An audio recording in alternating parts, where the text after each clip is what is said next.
Hi there, that's right, great and glorious, soon to be famous one day, Nick Dutch back on the camera again one more time. Hi there, how the heck's it going? Now, Honest Discussioner has done a video which I saw this morning asking the question, is Thunderfoot a scientist?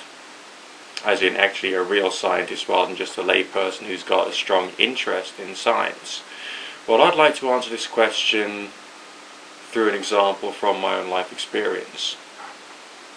I once worked in a rather substantial logistics organization, and there was one gentleman there who was very proud, and I mean very proud, of his master's in biochemistry.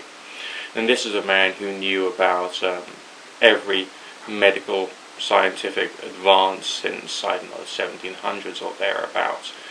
He knew about genetic engineering, he understood a wide variety of things about nutrients and their effects, their subtle effects upon the various organs of the body, and he would actually go around making nutritional drinks for people to try and help them get over a cold or whatever. This is a man who knew his stuff, and you would have thought that this was a person who was probably a liberty-minded, possibly atheistic or agnostic scientific individual.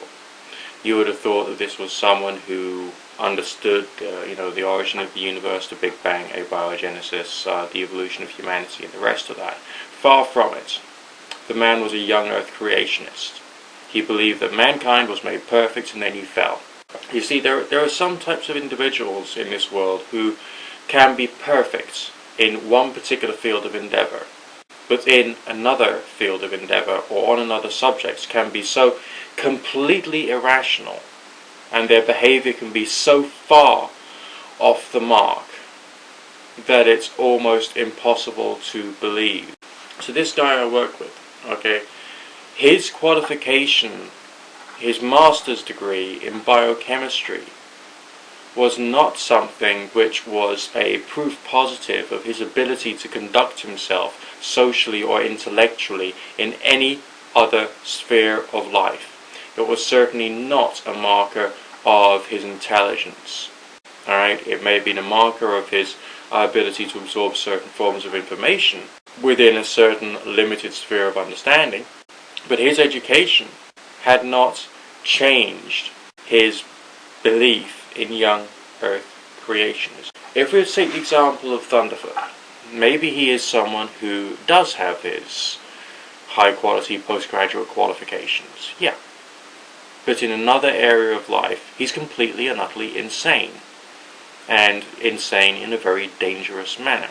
And has lost sight of reality or truth. I mean, my personal impression of a good scientist, and this is just my own personal impression, would be someone who's capable of applying scientific reasoning to everything that they come across in life, including social phenomena, including psychological phenomena, including economic phenomena, as well as medical phenomena and physical phenomena, and of course political phenomena and all the rest of that.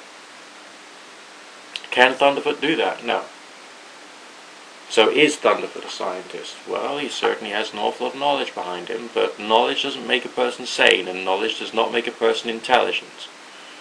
Knowledge makes a person who may be a bit robotic, for instance, who's capable of doing some task, but is not capable of thinking further than those tasks, or further than that one particular subject. These people can at times be dangerous.